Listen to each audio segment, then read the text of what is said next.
reduce frequent urination, especially at night. Moringa oleifera capsules are rich in minerals like calcium, potassium, zinc, magnesium, iron, and copper, vitamins like beta-carotene, vitamin A, vitamin B such as folic acid, vitamin C, D, and E. McDowell's Potassium Complex, used for treating and preventing low potassium levels, high blood pressure, preventing stroke, and aid in weight loss. McDowell's Triple Magnesium relaxes the muscles, relieves cramps and helps to control high blood pressure, improves sleep, and can calm the nerves. Magnesium is very important for the normal functioning of cells, nerves, muscles, bones, and the heart. McDowell's Ginger Turmeric helps to relieve pain, decrease nausea and enhance the immune function to help protect against illness and infection. Ginger turmeric has powerful anti-inflammatory properties and improves your circulation. Don't hold health back. Let health strike back. McDowell's, the better way to start your health. Visit Health Service Center, John Compton Highway, call 453-6417. Let your wellness be our stress. It is well known that diseases like diabetes, high blood pressure, and other illnesses may restrict blood flow, which can lead to impotence and erectile dysfunction. This is why Enhance was formulated to meet these challenging health problems, which can reduce your ability to perform.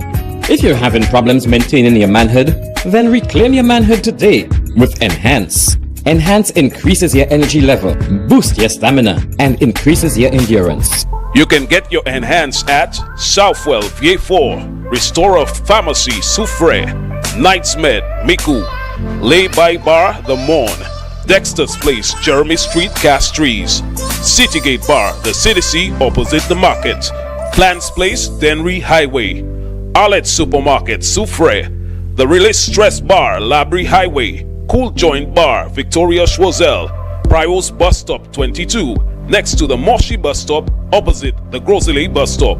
Prios Bar and Grill in Corinth, Grosley. Enhance, the best a man can get. The voice. Your hero is back. Raw facts, no fluffs. Shelton Daniel is here to deal with the issues. 12:30 p.m. to 2 p.m. Monday to Friday on Real FM.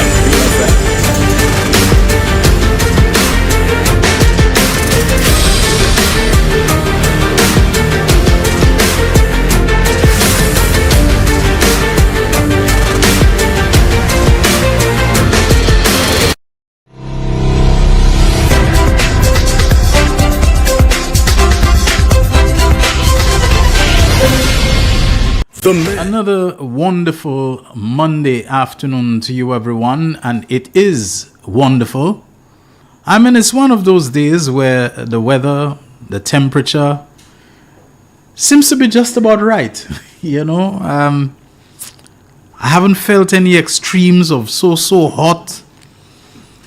No rain to really inconvenience you, but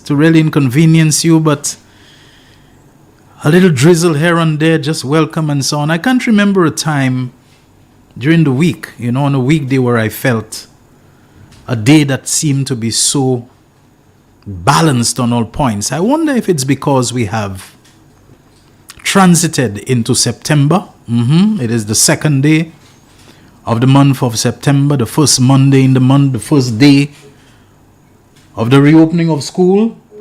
So that means the roads are a lot more busy. I felt it, but somehow I didn't mind because it wasn't all that hot and stuffy and uncomfortable and so on, despite things slowing down considerably as they usually do. So Real Issues people, thank you so very much for tuning once again to our program, which airs weekdays from 12:30 until 2 p.m. on Real FM radio station that serves you on two frequencies, 91.3 for the north and 91.5 for the south. At the same time, we are simulcasting on NBC television, channel 120 on the Flow Cable TV service. We are on the Facebook Live, streaming also live on YouTube. And I hope you had a great weekend and your day has started as nicely as I find mine has started. A bit busy, but you know how it goes with end of the month stuff that you have to do and stuff you have to do by a certain time, because if you don't, you might incur certain penalties and fees and charges and all of that. So, kind of been a little busy, like I suppose everyone finds it busy. To make matters not so easy, we are supposed to have the technology on our side, but nowadays it seems what you consider to be among the more modern, among the more avant-garde banks and so on, you go on the ATMs, if they have 4 of them, 3 of them are not working, or some of them, they have this chuck, as we say, or the other, and so the smoothness with which they make it sound that things can work, it tends not to go so smoothly. So time consuming, you go on lines and so on that appear to take a long time, although I have to say, in some respects, they're doing better on that and so on. But things that when we are told how smoothly they can work, they tend not to work. And let me say a bit about, there's a lot of hot news this morning, of course. I think you know where I'm going. We have to do something to make the traffic flow more smoothly on the roads. Now, I understand the unavoidable, invariable, inevitable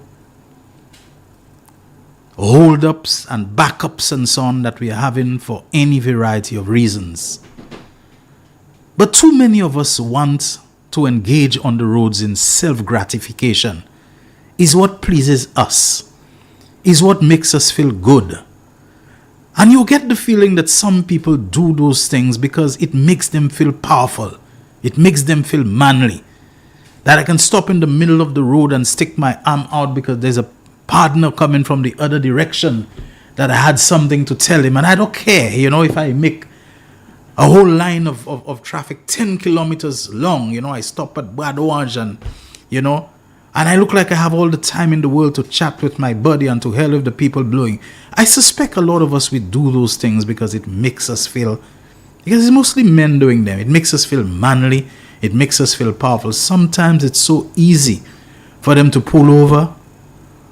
And even if you have to shout across whatever, it's so easy. They have alternatives that they can say something to the other person. But no, my friend, they have to stop in the middle of the road. They won't say they'll hug the inner part of the lane and talk to the person so someone can go around them. We have too much of that. The macho show-off kind of thing. There's just too much of it. The posturing and the grandstanding and to show, that I'm boss and I'm in control of things. I think you've heard me talk a lot about the show of bikers. Amazingly, I'm seeing a lot fewer of them on the roads right now, I would say. I don't know if it is because they begin to pull them up and find out maybe most of them don't have insurance. They don't have registration. They don't have license. In fact, they don't have the right to be on the road. Maybe that's what's happening. Maybe the police have begun to pull them, because I understand if there is one insurance company still insuring bikes in St. Lucia, they're in 2. So getting insured is a problem. Even if it were, many of them probably don't have any insurance. So I'm seeing a lot less of those incidents of the show of biking, the dangerous biking. I'm not saying they're not there, some would just like to race up and down just to rev their bikes, but that's not a bother. Boys will be boys, young men will be young men, bikes will be bikes. One of the reasons I guess you buy a bike is because of the sense of energy and power that this thing gives you, the way it revs and the loud noise that it makes. So you can't expect a guy to have a bike and he'll stay docile and tame in a line of traffic and see an opportunity to go through and he will not go through, or to rev that thing up and let people know that you're there and you have, like I say, boys will be boys. It was the dangerous practices that I saw. The reason I'm bringing up this road matter is because I was studying and I'm saying, but why are people so angry? There seems to be a spirit of anger. People getting vexed, they're ready to, snarl and snap at others and to cuss off people and to, take it a bit further. And, like you get a sense that they're waiting to pull out the cutlass that's under their seat or their gun, which everybody has now, for things that could very easily be de-escalated. The walk away, the turn your back, the don't pay any mind to this thing. People don't want to back down. They want to show that they can give you chat on your mother and on your this and on your that, and like they're ready. If it gets a little too hot, even if it's just words for them to come at you. And I looked at it and I said, I suspect a lot of that rage is road rage, Road rage. The frustration. When Friday, you all realize I didn't have a program. Folks, no lie. I went to town and getting down to Darling Road in good time, but then I turned left right onto Jean-Baptiste Street, And there the traffic just died.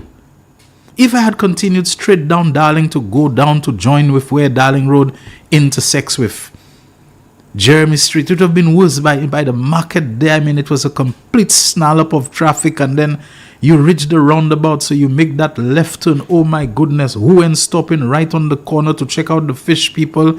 Or maybe they need to run and do something, so they pull a little, stop a little, park there, even if they put their flashers on. The traffic just is not moving. Dead. And so it was in town. But last business working day, you can say, of the month. So you understand things are tough, but I have to say, the end of August seemed tougher than most. Then I realized, okay, it is the last weekend before the reopening of school. So lots of people in town, if not their bills and their banking and looking for the books and the uniforms and so on for children last minute. It was rough in town on Friday. And then when I looked and I said, I wonder if a lot of the anger that people are feeling is not related to the traffic, to the flow of traffic, to hold up, to the frustration, the pent up, kind of frustration and anger that people feel, that it is manifesting and venting itself in other ways. And I do hope that the infrastructural developments that are planned for this year of infrastructure, which the Prime Minister always reminds us infrastructure is about a lot more than just roads, but that something can be done, especially, the Castries to Groseley corridor within Castries itself. There's just too much dysfunctionality in the flow of traffic. And it is going to contribute to that sense of explosive frustration that can break out, that people can just lash out at each other for it. A proper and relatively smooth functioning public transportation system, to me, is essential, is key to any country that claims to be modern or to have any kind of pretensions to modernity about it. It is necessary. And that is why I want to spend a little time. We're going to get to the new commissioner in a while, folks. Don't worry. That is why I want to appeal again to C.O. Williams and whoever else is responsible for the Millennium Highway, road upgrade, redevelopment, whatever we want to call it. Yes, we see progress being made. But it is precisely because you see progress being made that you get that sense of exasperation, that there are certain points that just seem to be stuck, that things are just not moving the way you thought they would have moved by now. Because I think that is part of the idea of Millennium Highway and cul-de-sac expanding for business and people getting there, that it would take off some of the pressure that gets dumped on Castries and on the Castries to Groseley corridor.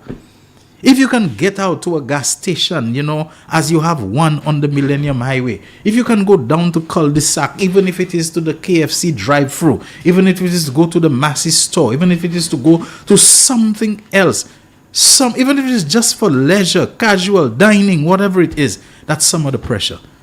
But at this stage, still many people don't really feel okay driving on the Millennium Highway. There seem to be certain parts of it that are just not moving forward, and they become what I call choke points.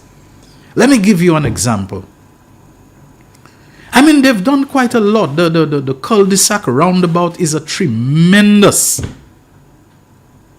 bit of progress and advancement on that road project. It's a large roundabout, it's spacious and so on, if people use it properly. But then as soon as you get out of the roundabout, you hit that little flat before you can start making your ascent to the Morn and Goodlands. And my goodness me, it's like it's there forever. It's rough, it's bumpy, they cannot seem to get it done. You have to cope with the speed bumps. Okay, they're there for safety, but the actual road itself, so it's like you have the bridge is completed, you have the roundabout is completed, but then what it feeds into just chokes up and backs up everything again. And it just stays there and it doesn't seem to be moving. You make Let's say you're going back to town and you decide to use Millennium Highway. It's like there are certain little places where there's that elevation and depression where you have to remember it and know it's there. Because if you go, there's that little butting, that juts out and comes. Your vehicle hits it. It's like a little speed. Boom! You hit it and so on. Okay, not so bad. You continue your drive. There's that little portion of road that has certain patches that never seem to get, paved and smoothed over and so on. They seem to be there. And then some drivers will say, okay, I'll slow down. I'll go through it like I do. Woe be if you just wash your vehicle, you can forget about it, right away. It's going to get dirty with all this white marl on it all over again. But some people insist that they have to continue their same speed and go around it. And that little patch of unfinished road here, there are about 4 or 5 of them between that point and going right below Cicero, Monkey Town and so on. And it's like, it is just there all the time. The same thing on the other side. If you take the Millennium Heights medical complex, the roundabout that's there, let's call it the Millennium Heights Mound.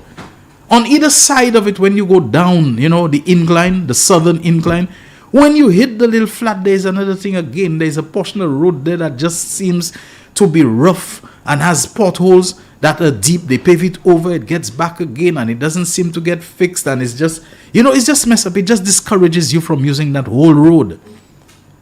Then you go to the other side of what I'm terming the Millennium Heights Mound, which is the northern side. You go down an incline and okay, they've done wonderful work inside the tunnel, past the Kubari, junction where you join and you can go into Kubari. You go down and then bam, at the bottom there, you hit another piece of road that just doesn't seem to move. It just seems to just be there. So like, okay, you have a little, it's in fits and starts, a little smooth ride and then a rough and bumpy ride, and it's all, and there's some people who are impatient. They want to go, they want to drive around it, and those little stones, that loose little whatever you call it, gravel, whatever, that thing can just fly somebody off at any time and cause a worse accident. Now here's the point I'm bringing up.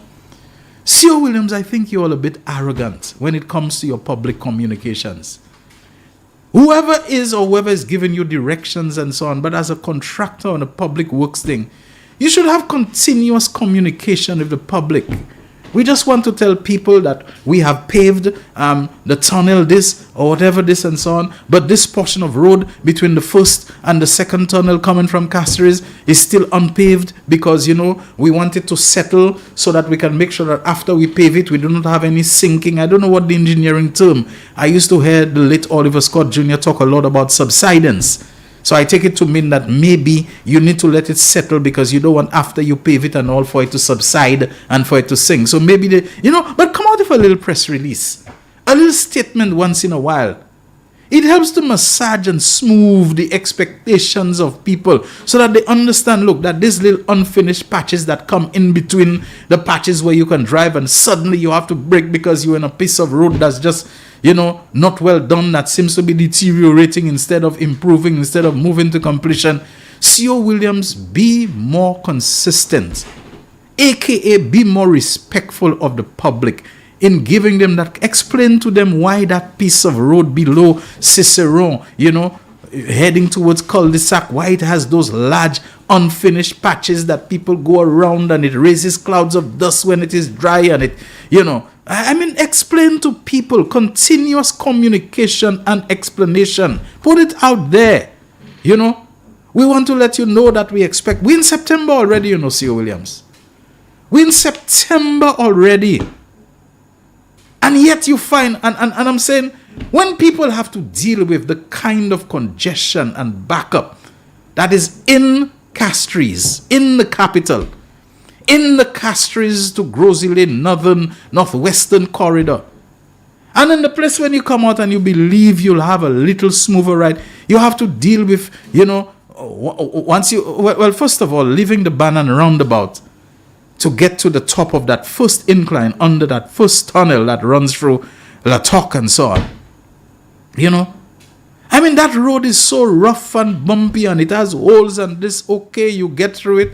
By the time you get through it, you take that little dip that is below Cicerone there, And then you come up and then it's another bad piece of road. It's there, but it has loose stones. It is unpaved. It's unfinished. Sometimes they water it. And I mean, it's like you have no joy in this road. You have no joy in terms of a relaxed drive after you've been through all the traffic jam and all the stress and frustration of the city and so on.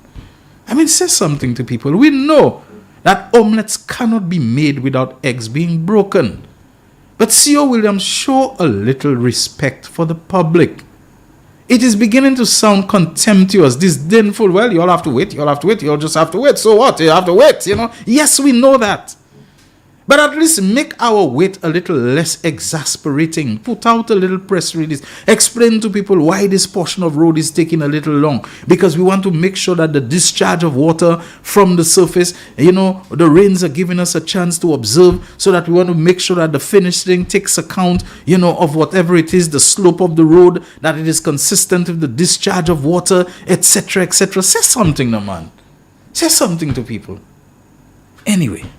I spend more time on that than I intended to, but some things are just necessary. Let me just say something very briefly. We've had a couple of homicides, and it's nothing new. The gun crimes, the people shooting people, a woman, one of them, and now we're hearing about an execution style shooting in the Babono community. And it's long days, but I feel very sad. Very, very sad about Babono. I think you've heard me say before. No place is immune, but Babono, I don't know. There used to be something so special, and I'm sure there still is special about this place. And it was not for people killing people and drug this and gang this and all of that, but those days are long behind us. It is what it is. We have to deal with it.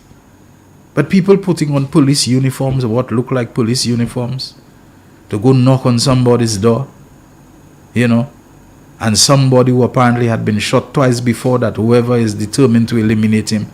But when people begin to impersonate police officers, and it's not begin, once you see it start, you can be sure there will either be copycat, or it will be part of a network, a gang kind of thing, where they're going to come and present themselves as police officers, knock on the door as police officers, to go and do what they want to do. It may not be kill, it may be to rape somebody, it may be to kidnap somebody, whatever it is.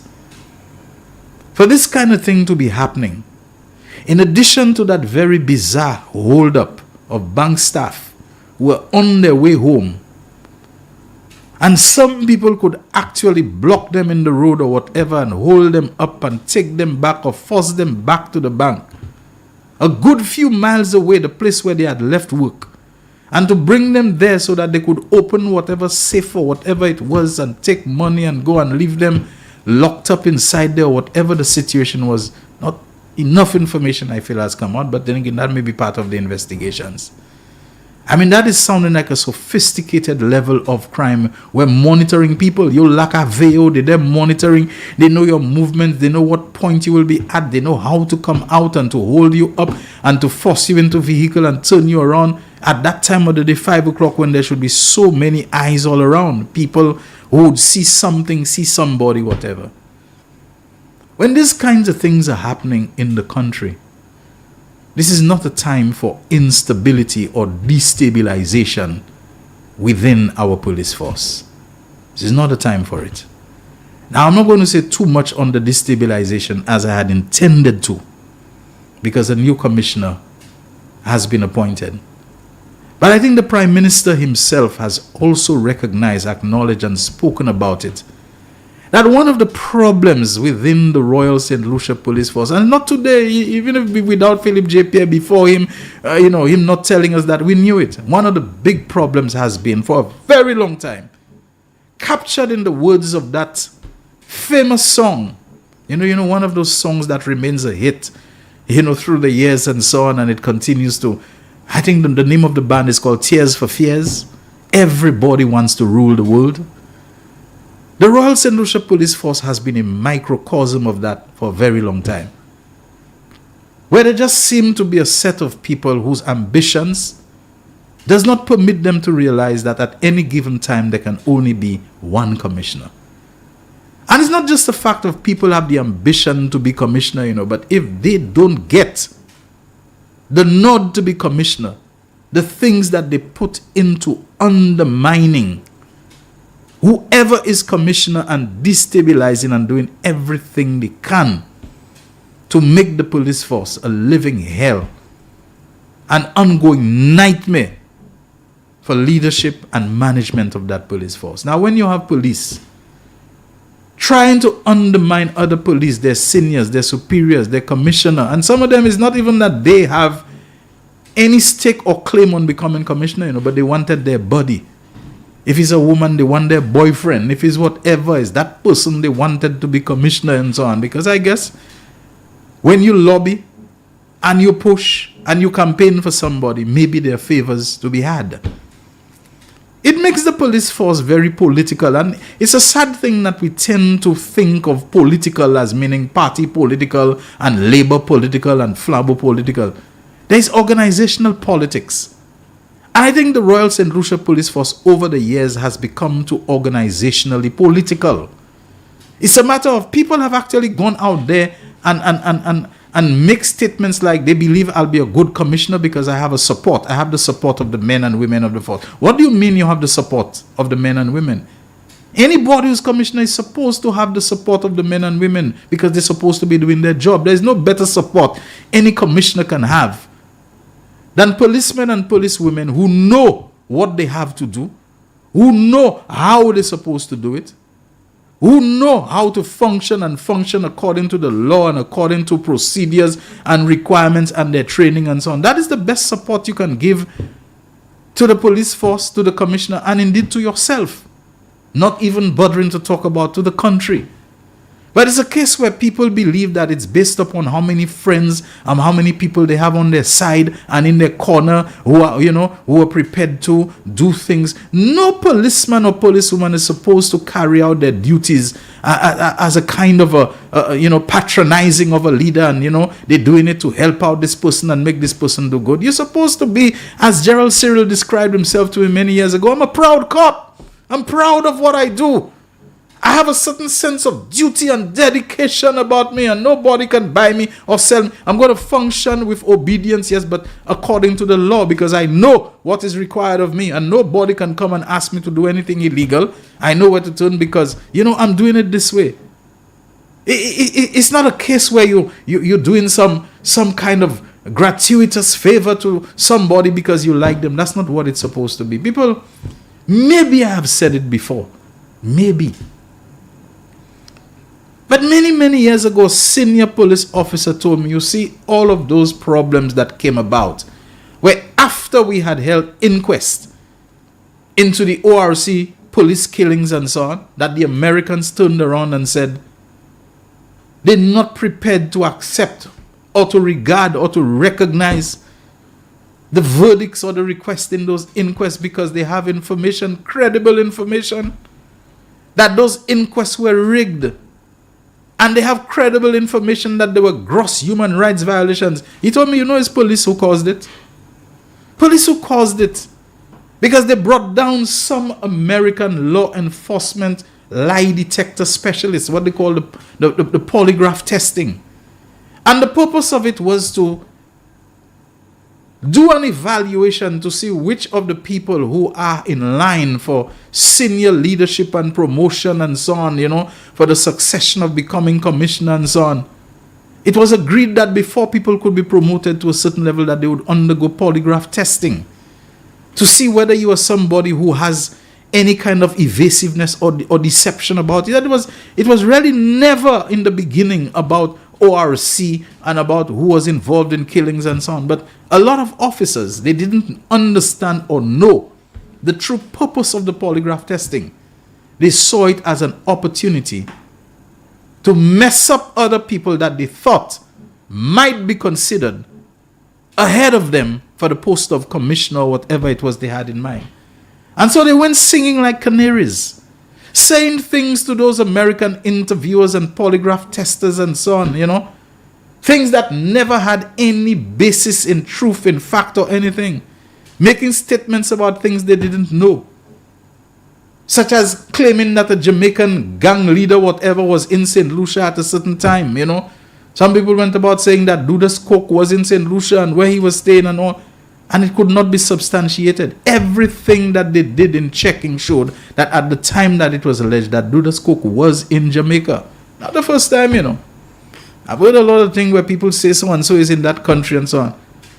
And the officer told me he kept on telling them no. As someone who's involved in investigations and checking, he has meticulously checked and Duda's coke was in Jamaica at the time they were making the allegation. That's not just one, but people went saying things about other officers because to them that polygraph testing must be tied to a chance for them to become commissioner.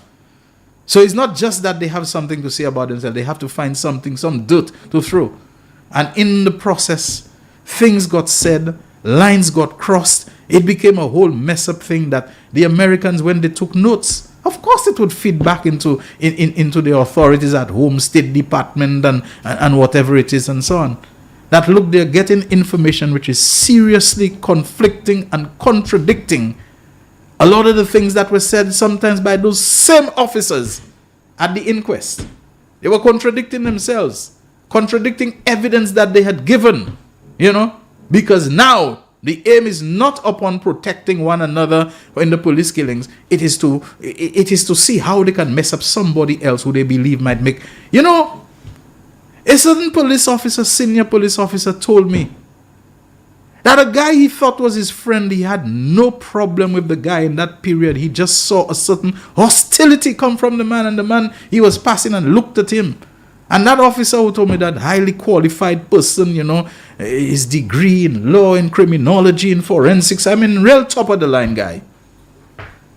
And then he told me this officer who had been in the force before him, of course, he had always regarded the guy as a senior. And he told me so long before that this is one of the cops, you know, he really admires and he learns a lot from him. And this guy is like a role model for him. He told me this guy looked at him when he was passing and said, "So a PST boy. Kwe, yo kaivi ni commissioner avant moi." You know? And he says he knows him, the guy is talking, they never had. And the man is saying that in Creole, if any little boy thinks they can come and they're going to make commissioner before me, I'm going to kill them. And he said he looked again and he saw the guy is dead serious. You know, and he says, you know, it's so easy for somebody who is your colleague in the force, if they want to, not necessarily to kill you themselves, but to set you up to be killed. And he himself got so hot behind the ears that he said to another person, tell this guy if he ever tries to mess with him, make sure he gets him, because he now looks at him differently, and if any mess up he gets him. So you know, this talk about people threatening people to kill them and so on, he admitted to me, he said he's going to kill that guy if that guy had messed with him. You know, and he was so angry because he said, you know, the ambition to become commissioner was not on his mind at all, but this other guy, that's the way he was seeing it. And so people were going and saying all kinds of things about one another, because as the song says, everybody wants to rule, not the world, but the force in this case. And let us hope that the news of the appointment of a new commissioner, I'm not holding my breath on that one, that it will go some way towards addressing this instability, this destabilization of the force by some people who put their ambitions higher than the understanding, higher than the knowledge, higher than the acceptance that the post can only hold and accommodate one person at any given time. This is the real issues. When we come back, I'll read the Loop News announcing the appointment. They say of the next police commissioner, I say of the new police commissioner. This is the real issues. We'll be right back. The voice. Your hero is back. Raw facts, no fluff. Shelton Daniel is here to deal with the issues. Real issues. 12:30 p.m. to 2 p.m. Monday to Friday on Real FM.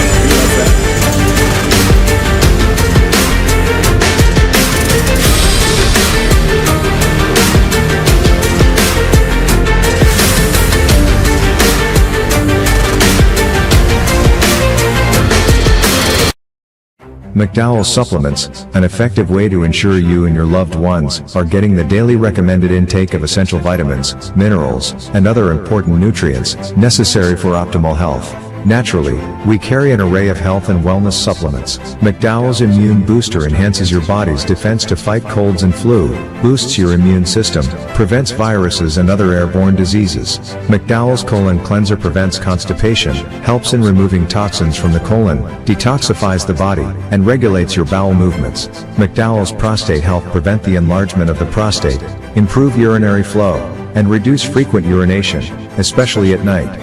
Moringa oleifera capsules are rich in minerals like calcium, potassium, zinc, magnesium, iron, and copper, vitamins like beta-carotene, vitamin A, vitamin B such as folic acid, vitamin C, D, and E. McDowell's Potassium Complex, used for treating and preventing low potassium levels, high blood pressure, preventing stroke, and aid in weight loss. McDowell's Triple Magnesium relaxes the muscles, relieves cramps and helps to control high blood pressure, improves sleep, and can calm the nerves. Magnesium is very important for the normal functioning of cells, nerves, muscles, bones, and the heart. McDowell's Ginger Turmeric helps to relieve pain, decrease nausea and enhance the immune function to help protect against illness and infection. Ginger turmeric has powerful anti-inflammatory properties and improves your circulation. Don't hold health back. Let health strike back. McDowell's, the better way to start your health. Visit Health Service Center, John Compton Highway, call 453-6417. Let your wellness be our stress. It is well known that diseases like diabetes, high blood pressure, and other illnesses may restrict blood flow, which can lead to impotence and erectile dysfunction. This is why Enhance was formulated to meet these challenging health problems, which can reduce your ability to perform.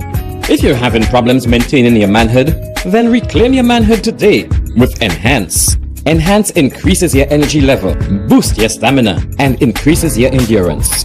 You can get your Enhance at Southwell VA4, Restorer Pharmacy Soufre, Knights Med Miku, Lay by Bar The Morn, Dexter's Place Jeremy Street Castries, Citygate Bar The CDC opposite the market, Plants Place Denry Highway, Arlette Supermarket Soufre, The Release Stress Bar Labrie Highway, Cool Joint Bar Victoria Schwazel, Prios Bus Stop 22, next to the Moshi Bus Stop opposite the Grosley Bus Stop.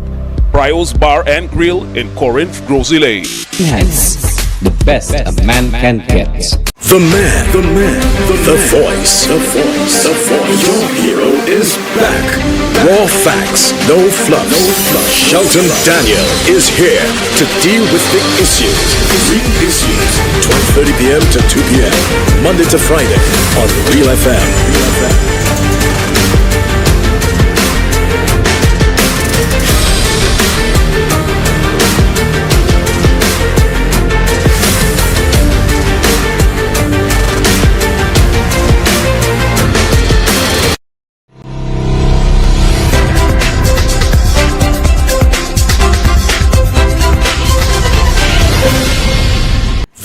Let's welcome back Jaquan, who was off for a few days last week, not feeling well at all. In fact, I thought maybe he was being afflicted with what I myself had been suffering for the better part of 2 weeks, maybe 10 days. He lived with some kind of low-grade flu, never had any fever, never had any much of a cough to talk about, but the feeling of weakness and sometimes nausea and that sort of thing. But Jaquan is back and he tells me it was actually worse. It wasn't the flu. He actually suffered from something I grew up hearing how dangerous it can be. Be very careful. What is the stage, of a coconut you drink from, either fresh. Be careful when it's already been on the ground, or it's halfway between jelly and dry and so on, cocoa D, and a whole lot of things that I grew up hearing that it can be harmful to you.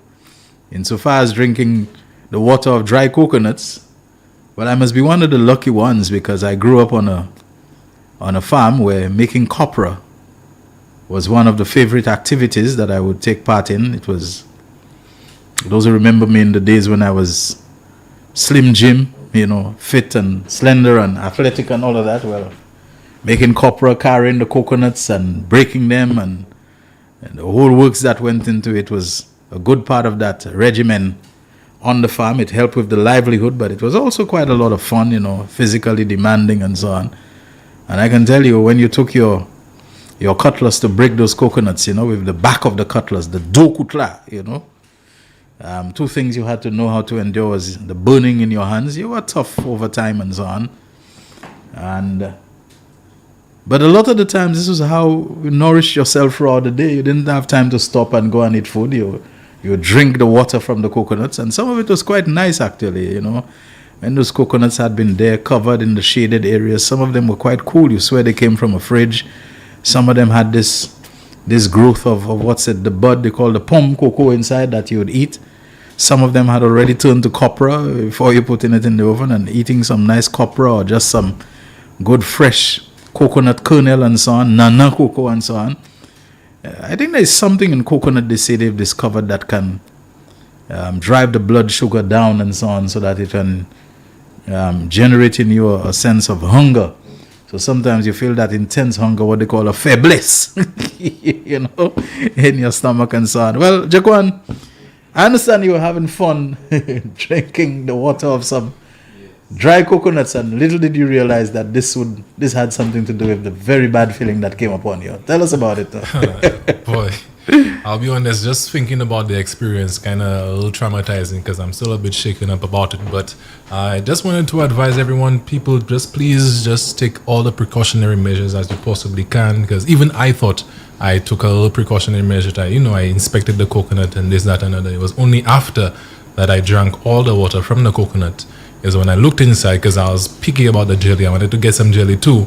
Is when I looked inside, I noticed that the jelly was actually spoiled, rotten. So that it had left. So was it dry coconuts or jelly coconuts? It was dried coconut. Dry coconut. Yeah, it was dried coconut. I just cut off the top and I was just drinking it straight, because right. it was a very hot day. Yeah, I had a number of them, and then when I got to that last one, for some reason it was off, and I did not. That's the thing with dry coconuts; you never really know what's inside, until you break it or until you whatever. It's pretty much a chance. At least when I was making the copra, you hit the coconut that has been dehusked, or the heavy skin, and so you have the shell.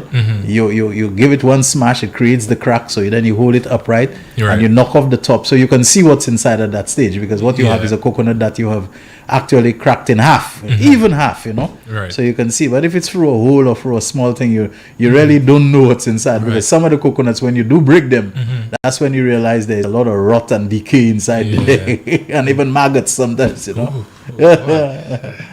Yeah, but it was actually from the tree, so we still had the husk and everything. I had to peel it off and then get it. But that was just a terrible experience. It had me down for about a week. Yeah. And even just then, having the headache, vomiting, diarrhea, fever, all the symptoms that comes with food poisoning. It was terrible altogether, I must say. Wow. And you actually, when you saw the health people, you presented yourself thinking that it was a flu, and they told you, no, this is something, from what we can see, you've suffered some kind of food poisoning. Yes. All right. That must have been scary. Very, very scary. Yeah. Well, your eyes don't look like a man who's back up 100%. You still look like you're a little, challenged and so on. I do hope that you continue. It's a lesson well learned. Like I said, from my days making copra, there was the excitement of the coconuts, because sometimes when you brought that cutlass down on one of them, it would practically explode. Boom! Because there was pressure built up in it. Yeah. Sometimes it was just gas, sometimes it was liquid, sometimes it was very smelly liquid. And I'm telling you, sometimes actually maggots would come upon it. So, you got to not make a big deal of it. It was something that you accepted that it came part of it. It was part of the fun of it, but you never knew when you were going to get a bad coconut, And sometimes because it had stayed down, for quite some time, your parents would caution you, Pabwe coco sa, soleil a batli, the sun has been down on that. There's the other one, Pabwe sa, c'est pas un bon coco, ça c'est un coco dit. And then you drink it and feel it had a little sting, and the water would be hot inside of it. Yeah. So it was something of taking a chance, but I think I never came out, the worst for it and so on. Sorry to have that ordeal, okay? But I think, the wisdom of the old people and so on, there was definitely something to it. Indeed. Yeah. Folks, let me just read that article, which is in St. Lucia Loop News, and which says that Mr. Vern Gard, an ex-policeman himself, and that he has been appointed Commissioner of Police. He's had 2 stints as the Director of Corrections at the Borderley Correctional Facility. When I first met him, he was a sergeant, and I think he was involved in investigations and forensics and a lot of those things, criminal investigations. He was a specialist cop for sure. He was not just a cop doing, run-of-the-mill duties. I think he had certain special skills and so on. At some point, he was made the sergeant in charge of the Marigot station, and a lot of things with him. So it says Vern Gard appointed Commissioner of Police, and that was just about half an hour ago, with the byline of Sheffield Gillard. And it says, in a significant leadership shift for the Royal St. Lucia Police Force, RSLPF, Vern Gard, the current Director of Corrections at the Borderley Correctional Facility, has been appointed the next Commissioner of Police. With over 2 decades of distinguished service, both locally and regionally, Gard's selection signals a new chapter for the embattled police force. Gard's career has been marked by notable successes in the field of corrections. His experience extends beyond St. Lucia, having served as the Superintendent of Prisons in the Virgin Islands before returning to his homeland. His appointment comes at a critical juncture as the RSLPF faces escalating homicides. Taking over from Cressida Descartes Pelius, who broke barriers as the first female police commissioner in St. Lucia, Gard is expected to bring a fresh perspective to the force. Scheduled to meet with RSLPF officials on Monday, September 2nd, which is of course today, Gard's entry into the role comes as St. Lucia recorded another homicide this morning under particularly concerning circumstances. It is reported that gunmen wore police uniforms to carry out their targeted killing. Gard's extensive background in corrections and regional leadership will be tested as he assumes command of a force that has struggled to curb the rising tide of deadly criminal activity. All eyes will be on Gard as he steps into the role, with many hoping that his experience and fresh leadership will bring much needed stability and effective crime fighting strategies to the RSLPF. Folks, I congratulate and wish Mr. Vern Gard well. He's someone, and he knows it, I have had utmost respect for.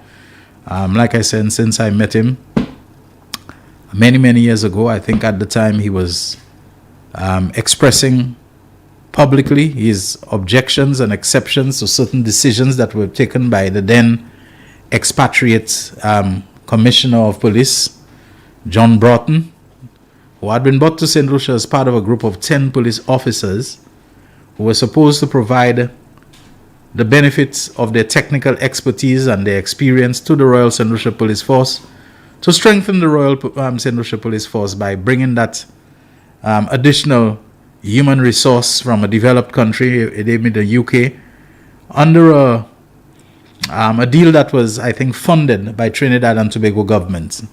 However, somewhere along the line, in its wisdom, the United Workers' Party, which then included Alan Chasney in its cabinet, decided to make Mr. Broughton Commissioner of Police. And that was when they were equally determined to boot, I think, Osbert Regis out of the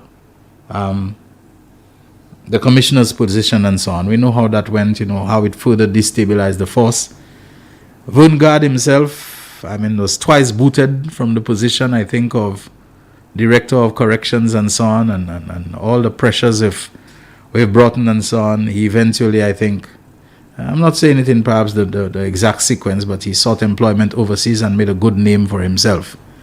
So he became Director of Corrections. As soon as UWP came into office again, they couldn't wait to get him out. He's been brought. So this is his second stint as head of the Borderley Correctional Facility. Now they've brought him back as Commissioner of Police. Lateral transfer, we might say. I don't know if that's correct. My own apprehension is that while I think Mr. Gard is competent and capable, and he would, if supported and he gets the cooperation, would do a great job, it remains to be seen whether this attitude of resentment, of destabilization, of undermining, and from what I'm told, has characterized and bedeviled the police force for a very long time, if it will continue, because there may be people in the force who were senior to Vern Gard at the time that he departed from the Royal St. Lucia Police Force. People who may have felt that he is junior to them and they've been there longer and they have more experience and they have more this and that. I don't really know. Or who may feel that they had a better and greater and stronger claim to being next in line to be considered to be commissioner and so on and they have been passed over.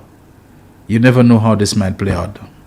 I'm not being negative. I'm just saying that I hope that Mr. God is able to overcome and push past those things and use the best of his skills and his talents, his people skills, to bring together the leadership and the officer corps of the police force, that they can work with him and cooperate with him, and people will stop being so obsessed and fixated upon the position of commissioner and they're not getting it. So I wish him well, not just for him as Vanguard, but for the Royal St. Lucia Police Force, and importantly for the nation of St. Lucia, which that police force must serve well and serve successfully if we are to have a chance of overcoming this very troubling escalation in crime, particularly the homicides, the gun crimes, and the overall state of lawlessness that we see reflected on our roads and so on. I really wish Mr. God can pull it off. And I would encourage whoever would be inclined to listen to me, police, for the sake of the organization and the country, put aside your personal ambitions and your personal resentments and your anger and your beef with not being considered or not being made the commissioner to replace Mrs. Descartes Pelius and so on. And think of your legacy of being proud cops, accomplished cops, successful cops, cops who have peace in your hearts and in your conscience that you know you gave and did your best for that police force and for your country. That you give your support as is lawful, as is proper, as is correct, as is good in procedure, due process, law, and all of that to the Commissioner of Police. So that whatever happens at the end of the day, you would have cleared yourself, like I said, for having done your duty as police officers from the highest to the lowest. That's the most I can say about it at this time. Now, I just want to shift gears a little bit, and I'll open the phone lines when we get to the next commercial break. Talking about policing, most of us are not and will never be police officers. Out of a population of 170, 180,000, is just 1,000 plus police people that we have serving in the Royal St. Lucia Police Force. Evidence is something that most of us use it loosely, but where people like police prosecutors and CID and Special Branch and DPP's office, in legal and judicial context, evidence means a lot more than what many of us seem to believe that evidence is. Once something is said, once something is alleged, once somebody accused somebody, that is evidence.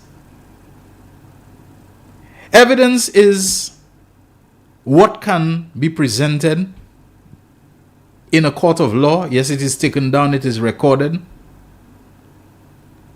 And whether that evidence is accepted, whether it passes muster, whether it leads to people, something being proven and conviction. I mean, evidence has to pass a bar of some height, of some quality, of some standard and so on. The difference between evidence and allegation, somebody just saying something, throwing something at somebody, hoping it will stick, is the difference between leg before wicket, LBW, in the standard game of cricket with its rules. Now they can verify it with video reviews, DRS, decision review system, and all of that. They can watch the ball tracking and how it's turning and all of that. But there is something in cricket called LBW, leg before wicket. And sometimes it doesn't even have to be the actual leg or the actual pad. Anything that finds itself, apart from the bat, obstructing a wicket, that is the three stumps, which if they had not been there, that ball would have gone on to hit the stumps and cause the batsman to be out. Sometimes it's even a hand. I mean, sometimes batsmen, they see a ball climbing up at them, as happened famously to Desmond Haynes many, many years ago as the opening batsman of West Indies. He saw a ball, one of those lifters that Jeff Thompson was famous for bowling, It pitched on a good length, and so you expect it to follow the normal, trajectory of a ball on that length, but for some reason it rears up and kicks up and you see it coming for you, and Haynes just could only think of getting himself out of the way, and he used his hand to parry the ball away from him, because that Australian fast bowler was known for those kind of absolutely killer deliveries and so on. And Haynes was given out to handle the ball. Now, it's not technically LBW, but it wasn't leg, it was hand and so on. However, as young boys growing up, I'm sure most of you know that we used to play wrap out, because so many of us playing the game, you have to find a way to keep things turning over and so on. And so sometimes most times your wicket is not stumps or 3 sticks or so on. You put anything, you take a tin of Bermuda's, those big biscuit tins, Bermuda's biscuits tins and so on, and you put on fellas bowl, and once you see that gets hit and so on, well, that's your wicket. Bow! You can't deny that one, you're out. And there was also part of the game when so many people, a game is how many people on the field. I mean, when you play in a little game by the beach or in the neighborhood and so on, people join in and so on. Sometimes you have 50 people play. You have to find a way to put them out. So either you hit the bucket, you get caught. Which other way you could get? I don't think they were taking runs at the time. So you can get caught. I don't even think they were stumping. Or wrap out. Once the ball hits you anywhere on your leg, it don't matter whether your leg was in front of the wicket, and if your leg wasn't there, the ball would have missed the biscuit tin or whatever it was they put there. Once it hits your leg, you're out. Wrap out. How am I going with this wrap out thing and so on? I remember my friend Eddie Hazel, we were part of a group of playing thing, and Eddie was a good, fairly decent guy, in cricket and so on, in all departments, officially and so on. But, he was a nippy kind of guy, guy with good reactions and so on. And a ball was bowled wide on Eddie's leg. It was going to miss wicket. It was going to miss his leg. And for some reason, Eddie, to make sure, he flicked his leg way down the leg side, and he kind of kicked the ball away. The ball was nowhere on his wicket. No way it would have gotten him out. But I don't know why. It wasn't even his leg it was his pants or whatever. Thing there. So Eddie was surprised, and everybody tell him, Eddie, you out. He said, he looked puzzled. Yes, it's a wrap out. It don't matter whether it was going to be LBW, not LBW, not standard cricket we play in, is wrap out. You send your leg behind the ball, it wrap you up on your pants, whatever, wrap out, you're gone. He was a good spot, I saw him recently. Nice guy, Eddie Hazel. And then, gave it up. The kind of guy who wants, I'm not out and turn. Eddie was never that kind of person. Out, had good game spirit about him and so on. I'm mentioning this to say that there's some people who don't seem to understand the difference between evidence and allegation. They have a wrap out kind of spirit towards what they say is evidence. So they hear something, or something is alleged, or Martinez gives some email. They don't take time to read between the lines. They don't know if this thing is ever going to hold up in court and so on. They don't look at the other side of a guy who seems to have an extortionist intent about him and is trying to get money. And actually, his lawyers are actually saying that the money they're looking for is not the money from St. Lucia's Consolidated Fund or Treasury. What they want is the money that is believed to have been acquired corruptly via kickbacks and so on. And they mentioning people that they believe has corrupt kickbacks. But then you have people calling a prime minister on a talk show and saying, I've seen the evidence. And nowadays, you wonder what would be of the United Workers' Party if they did not have Martinez, because everything is reference Martinez. There's a second piece to what I'm going to say, And most people need to understand that evidence, in terms of what will be presented and hold up in court, what is actionable, what will lead to convictions or exonerations or whatever we want to call it, is as vast as the difference between standard LBW, leg before wicket, in the authorized game of cricket, and what is wrap out in what people play in their neighborhood. There's this kind of wrap out mentality that anything that a detractor says against somebody that you do not support, that right away it becomes evidence and it's embarrassing and it's a scandal. And so Martinez has been elevated to a position of almost divinity in terms of how he is perceived to be confirming and to be vindicating a prejudiced narrative that the opposition wants to foment against the government. And it is looking so nonsensical. It's looking so silly. It's looking so absurd. It's demeaning. It's demeaning not just to the opposition. It's demeaning to St. Lucia. And let me say something further about this whole Martinez thing, because I think now a line needs to be drawn under it. I believe the government has already done so. And let this thing play itself out in court. You brought something in court. You said you're going to bring lawsuit and so on. Well, let it play itself out in court. I don't know why all this grandstanding and all this showboating. And I have evidence. And many people are not going to have a good night at all. They're not going to sleep. And the end of this month will be a game changer. And this continuous thing that goes on and on and on. Because I realize a lot of what is happening is what we see on National Geographic and those Animal Planet and those kind of things.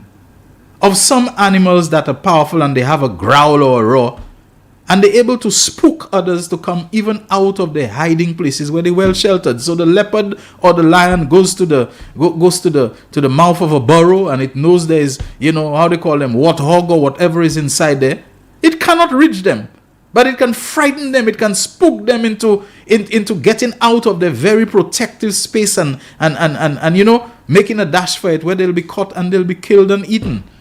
So, you go there and you growl and you go there and this is what I see of an opposition working in cahoots with foreigners, criminal foreigners with criminal records to believe that they can bluff charge and they can spook and hence flush out the government with all this thing about evidence that they have. They have evidence and so on. So, there'll be some kind of, terror and something will be said. People have actually been calling the CIP office to threaten people. One of those who has been doing it is a guy who was on an interview last night using his status as a so-called lawyer, but not saying that he's a lawyer who has been jailed for money laundering and drug trafficking and all this kind of thing. And after he was busted, he decided to turn, state kind of witness and to repackage himself as being someone who is using his experience in the cause of law enforcement. Ken Rijok, that Rijok fella, he's been busted for being a Rijok. Now he's Rijocking all over again. Ken Rijok is one who has been trying to intimidate people at the CIP in St. Lucia to make them believe that they have dirt on them, and if they don't resign or if they don't squeal whatever, they will go to jail or their visa will be revoked, and all kinds of things like that is being done with them. And here's the point I want to come to. If you are going to use people to be your character witnesses, to be the people who are your testimonials, to be the people who you are going to hold forth as being the confirmers and the verifiers of your truthfulness and of the strong stance of evidence and information that you have, it says a lot about you when you rely upon people who are themselves so heavily tainted by a criminal history and imprisonment, as both Rijok and Martinez have on their histories. These are the people that you want to go and you want them to be, the ones who you are flying a flag about them. And Martinez and Rijok, these are the guys who have what we want and we nail them. Do you have any pride? Do you have any kind that every time you have those kinds of people who are going to be in your corner to make your story authentic, to make it seem so ironclad of the evidence you have of corruption, that is of the quality of the Rijoks and so on? We're due for the break, but I don't want to go past the break to say this piece. You okay? Many years ago, there is a guy who, through a friend of ours, someone who he knew, and he knew the person knew me, requested a meeting with me because he had some bombshell, that word again, information to give me about a certain prominent St. Lucian who's going about making people believe he's something and he's it and he's so. And he gave me a story about how the guy gave him a contract to go to a certain place where 2 women would be. He knew the women would be there, and kidnap the women. I don't know if he had told him to do it at gunpoint, but kidnap the 2 women and bring them to a certain location where he, the man who was giving him the contract, would meet him there and do whatever else needed to be done. He gave me all details about the person and how the person must have known that the women would be there, because one of the 2 women, that individual, had a certain history and relationship and shared something with that woman. So he went to the point where he was told the 2 women would be, and he found them in a guest house or motel or whatever it was that you can call it, at the exact place that the person told him that he would find the women there. But when he looked through whatever crack or window he was looking, he saw the women. They seem to have been preparing to go to the bath. And he suspects the women may have had same-sex inclinations, because he saw them touching each other and playing with each other, whatever. And so he became turned on. He had a firearm, he told me. He had a gun to go and hold them up.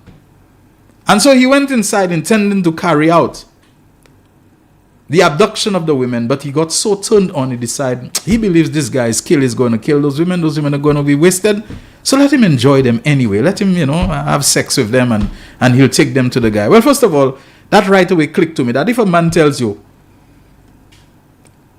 to kidnap 2 women and bring them to a place for you, and you going to defile the women, how do you know the guy is going to be okay with that? How do you know that's part of his plan? If you said one of the women, I think, had a child for the guy, so there's some history between them. Even if he's going to kill them, he probably don't want to kill them with your whatever oozing in and out of them and this kind of thing. That's probably not. So I said, in my mind, I didn't tell him that. You kind of messed up. Somebody give you a contract. And the money he told me the guy gave him in those days, a $10,000 contract. And that was a lot of money at that time. And the guy paid him $6,000 up front. And so he went and he held up the women at gunpoint and raped the first one.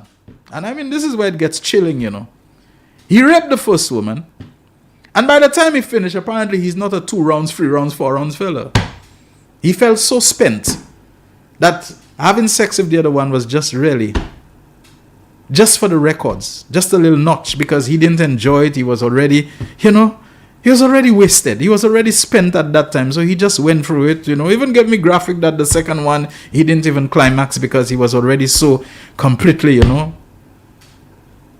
spent and wasted on the first one and so on. He was wiped out. But he just went through the motions, he said, feeling. When he was finished, I said, I wonder why this person who gave this guy this contract thought he was anything, because no true hitman or whatever contract kidnapper or whatever gets into that kind of thing off mission. The women were so nice to him.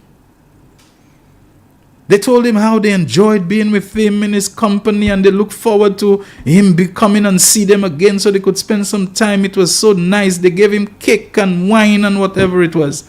He left and he didn't carry out the mission that he had been paid to come on. So he left the women alone, The guy had put a lot of effort into getting to me. I said, really? You're a contract man. You've already gotten an advance of $6,000, a lot of money in those days. You not only you go and defile the women, which you were not told to do, And the next thing, you're letting them go? So what are you going to tell the man who you gave the money? So right away, I began to build up a story that this is improbable. Something is not adding up there. So he left, he didn't do it. And one of the women gave him a piece of her jewelry and said, as part of the friendship, they feel so good. She wants to give that. It looks well on him. He took the jewelry. And he claims that when he went, his conscience was bothering him. So he went and he tried to go and return the piece of jewelry to the woman. And when he gave it to her, he said, I'm kind of busy right now. The woman had a little shop, he said, somewhere. So come another time when I'm alone at such and such a time, and we'll talk and so on, because, I think we need to get closer and whatever, so on. He listened to her. And he went. The time she told him, and there was one of St. Lucia's well-known veteran cops at the time waiting for him, arrested him. And thereafter, everything fell apart. He was taken to court, he was convicted, and he was sentenced to prison. Long prison term. He told me he was sentenced to about 35 years, and he tried to make some story that the judge who tried the case may have been close to one of the women, so maybe that judge came down hard on him. He was always trying to back up a little story. But he had been in prison, he told me, for about 6 years. When one day the person who he alleges gave him the contract to go and kidnap those two women shows up at the prison with one of St. Lucia's, I keep using that word, one of St. Lucia's very famous lawyers, very respected lawyers, came. And the lawyer was in front, and the guy who had given him the $6,000 down payment and contract stayed in the back, and he knew it was the guy who had brought the lawyer. So the lawyer came and told him, I have heard about your case, I've heard about your situation, and I'm prepared, to file an appeal for you, whatever. Said the guy stayed in the background, never said a word. I'm giving you all these details to know I'm not making this up, The lawyer took up his case, filed an appeal, and he ended up finding that, he had spent 4 years already out of the 35. They gave him just 2 more years, so after 6 years, he got out of prison. The person who he told me about, I knew the individual. Our relationship was not the best at the time. And these are the times where, as a journalist, you have to be careful not to allow your personal passions and relationships to go and pursue something which is not there. Because upon digging, I asked myself, why would that prominent individual trust you and decide upon you to go and do something like that for him? He told me it's because he didn't have a very good record and reputation. He had been in whatever country and he had killed somebody there, and because of the circumstances where he had killed the person, they couldn't really pin him down too much, so they gave him manslaughter, and he got out after a relatively short time, and he made his way back to St. Lucia and so on, in some irritation in a boat, whatever, and he hit the guy with a butu, whatever. He didn't expect the guy would have died, and the guy died and so on. So right away it tells you this is a bad hombre. This is a bad hombre. And so he comes back to St. Lucia and he says the guy knows that he's a bad hombre. So that's why the guy asked him to go and do that. But let me tell you something about this guy. I decided I'm not pursuing that as a matter of journalistic investigation. Because sometimes it's not just the juiciness of the story. It's not just the advantage you think you're going to gain because that person is feeding you with something that, as they like to say now, a bombshell. What is the credibility? What is the reputation of that person upon which you're going to stake so much? Let me tell you about this guy. He passed away. But the guy was subsequently arrested for sexually abusing his own daughters. He had more than one daughter. And then it was found out that the guy was raping his daughters and everything. The guy was, in fairly recent times, arrested and sent to prison. He came out of prison. I used to see him, but I tried to avoid him. And he died a few years ago. I am so happy that I did not stick, because the individual he told me those things about, we are on speaking terms. And many times when we talk on the phone, I feel like asking him, did you know such and such a person? Did you ever have any communication with him? And I said, no, leave the man alone. To bring that up, for somebody who has lived that kind of life, admitted, that he killed somebody, a guy who ended up being convicted of raping his own daughters, the verisimilitude, the credibility of such a person is not something on which I would even want to stick an inquiry to go and ask the guy, did you have any communication with this fella? Now, maybe it's a good story that would have been worth pursuing, that I might have pursued, that something may have come of it. But just because of the individual who was my primary source of information, it became so distasteful I did not want to pursue it. For example, I asked him, the $6,000 that this guy gave you, what became of it? Because you did not carry out the mission. He said the guy never told him anything. He never bothered himself with that. So he just left that alone. So a guy gave you $6,000, you messed it up completely. Now maybe the guy did ask him to kidnap the women. Maybe it was just a prank.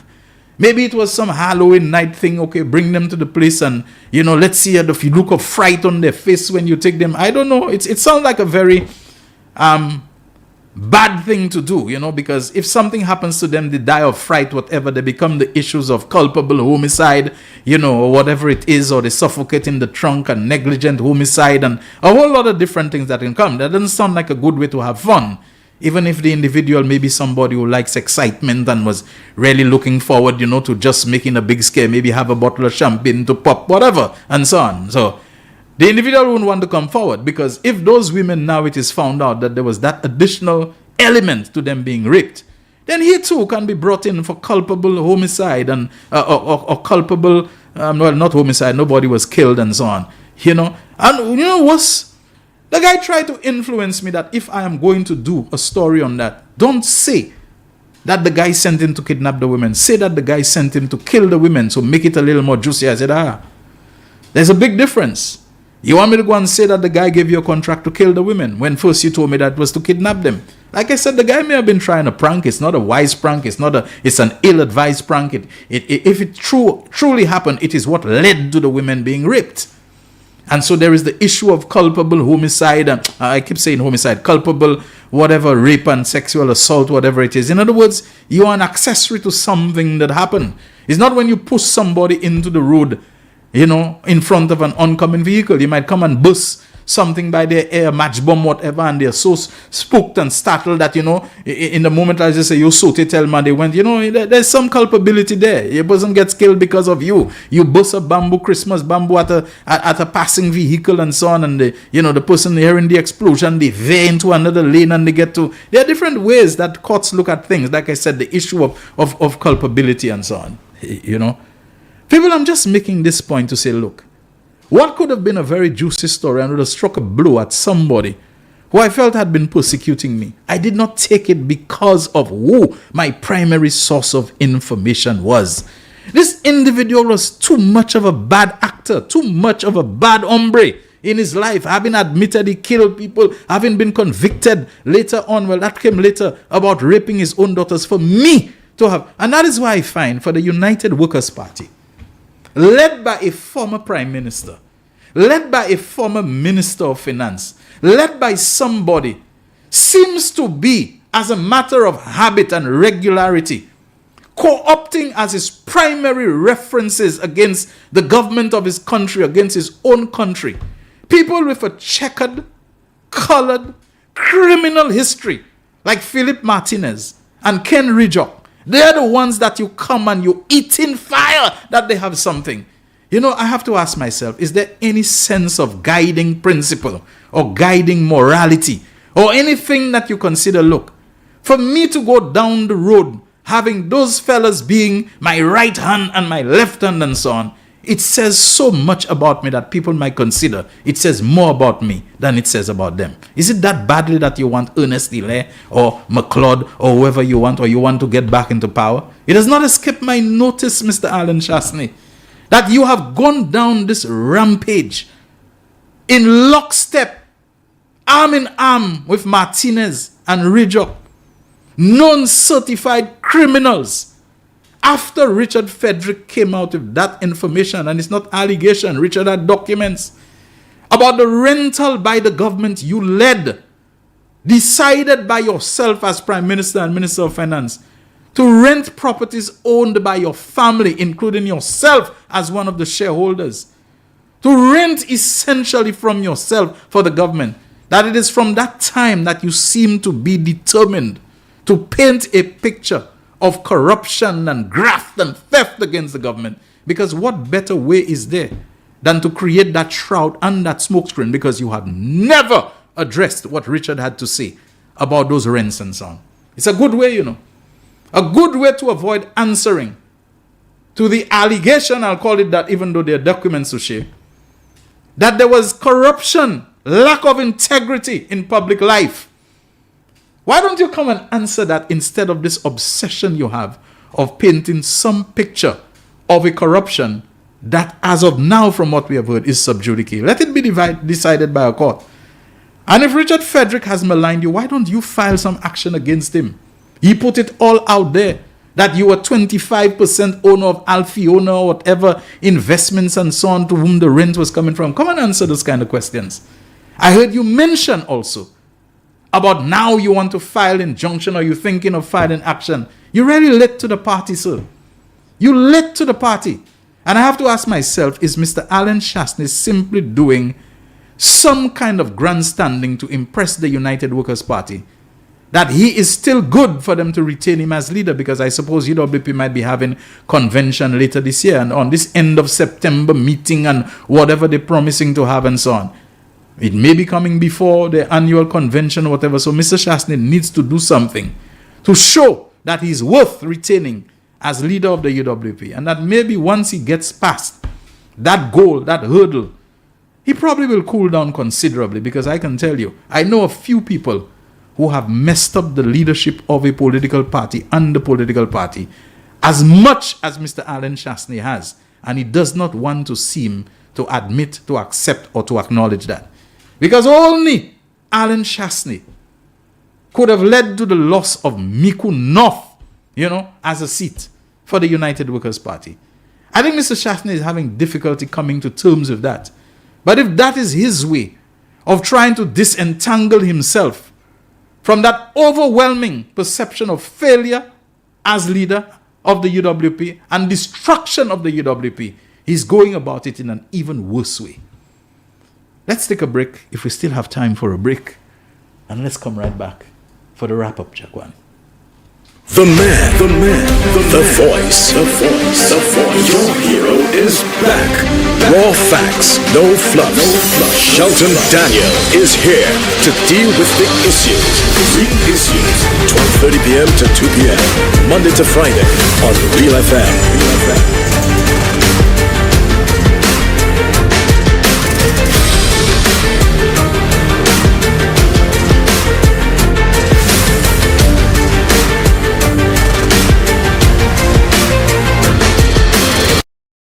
McDowell's Supplements, an effective way to ensure you and your loved ones are getting the daily recommended intake of essential vitamins, minerals, and other important nutrients necessary for optimal health.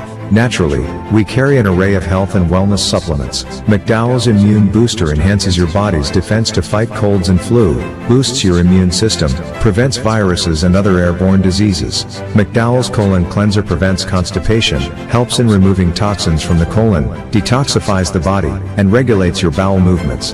McDowell's Prostate Health prevent the enlargement of the prostate, improve urinary flow, and reduce frequent urination, especially at night.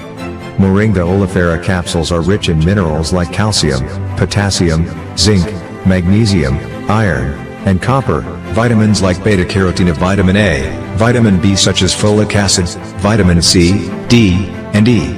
McDowell's Potassium Complex, used for treating and preventing low potassium levels, high blood pressure, preventing stroke, and aid in weight loss. McDowell's Triple Magnesium relaxes the muscles, relieves cramps and helps to control high blood pressure, improves sleep, and can calm the nerves. Magnesium is very important for the normal functioning of cells, nerves, muscles, bones, and the heart. McDowell's Ginger Turmeric helps to relieve pain, decrease nausea and enhance the immune function to help protect against illness and infection.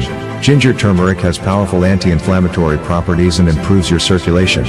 Don't hold health back. Let health strike back. McDowell's, the better way to start your health. Visit Health Service Center, John Compton Highway. Call 453-6417. Let your wellness be our stress. It is well known that diseases like diabetes, high blood pressure, and other illnesses may restrict blood flow, which can lead to impotence and erectile dysfunction. This is why Enhance was formulated to meet these challenging health problems, which can reduce your ability to perform. If you're having problems maintaining your manhood, then reclaim your manhood today with Enhance. Enhance increases your energy level, boosts your stamina, and increases your endurance. You can get your Enhance at Southwell VA4, Restorer Pharmacy Soufre, Knights Med Miku, Lay by Bar The Morn, Dexter's Place Jeremy Street Castries, Citygate Bar The CDC opposite the market, Plants Place Denry Highway, Arlette Supermarket Soufre, The Release Stress Bar Labrie Highway, Cool Joint Bar Victoria Schwazel, Prios Bus Stop 22, next to the Moshi Bus Stop opposite the Grosile Bus Stop. Prios Bar and Grill in Corinth, Grosile. Enhance, the best a man can get. The man, the voice. Your hero is back. Raw facts, no fluff. Shelton Daniel is here to deal with the issues. Real issues. 12:30 p.m. to 2 p.m. Monday to Friday on Real FM.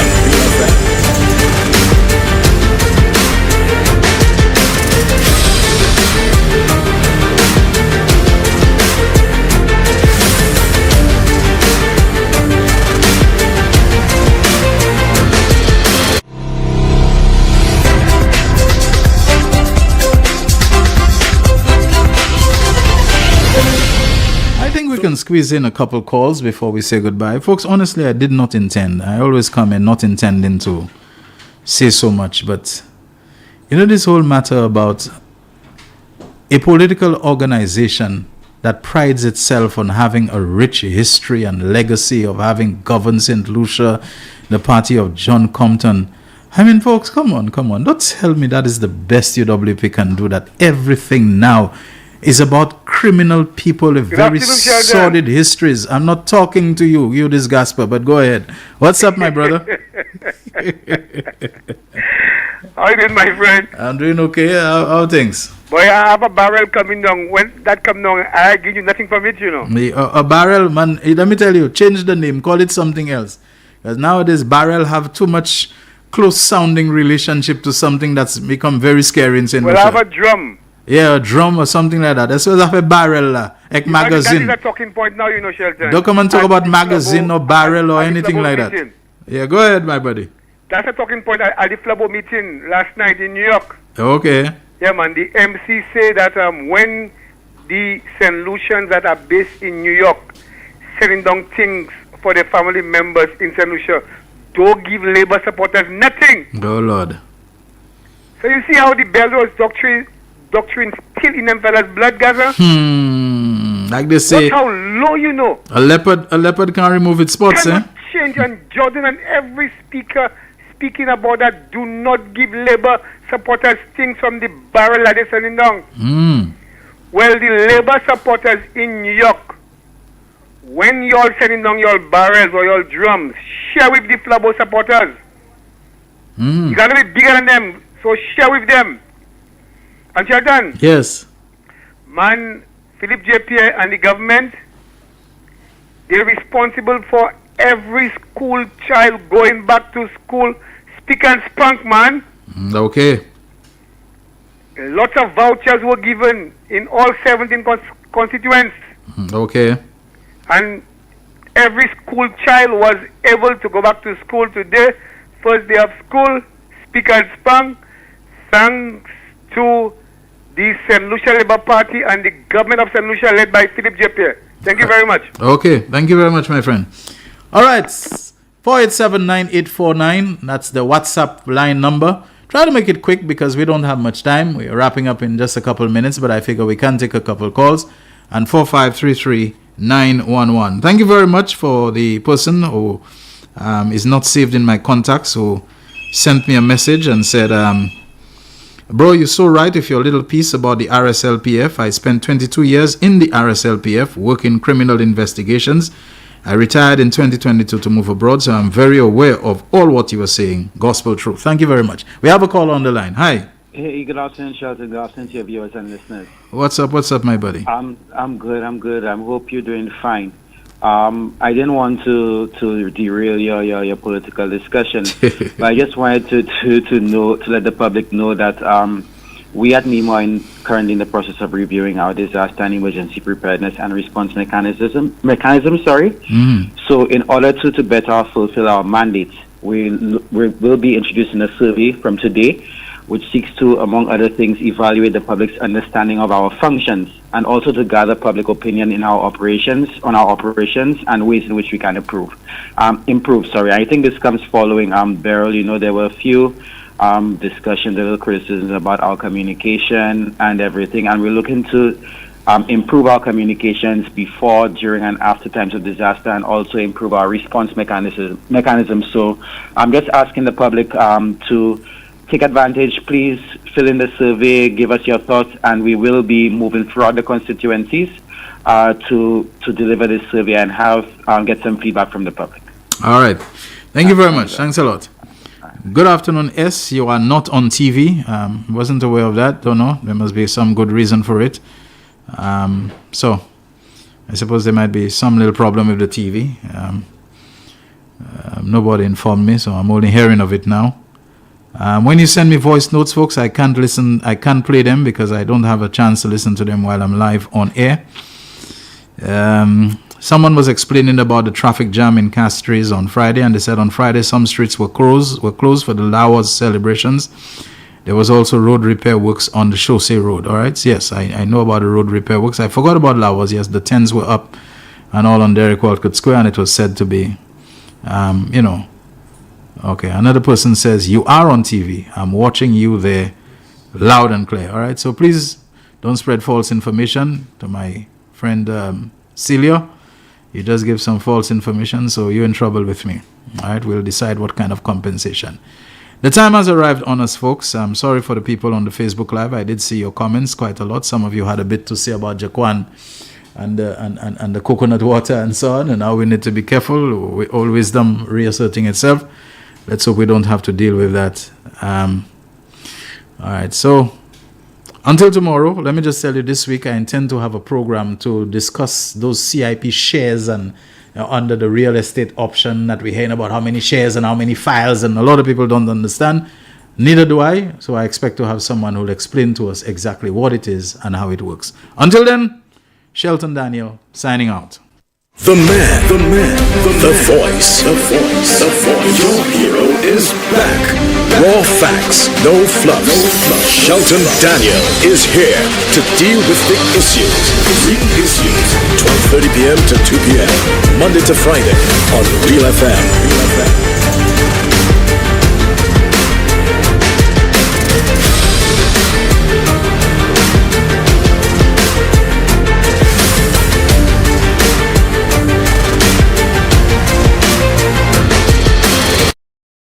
McDowell Supplements, an effective way to ensure you and your loved ones are getting the daily recommended in. The voice.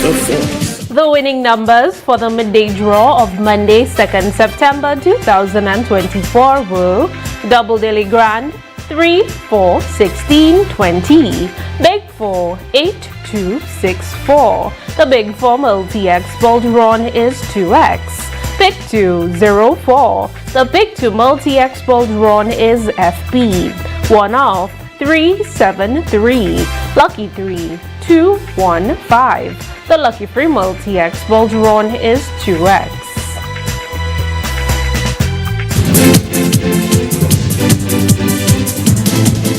The voice. Your hero is back. Raw facts, no fluff. Shelton Daniel is here to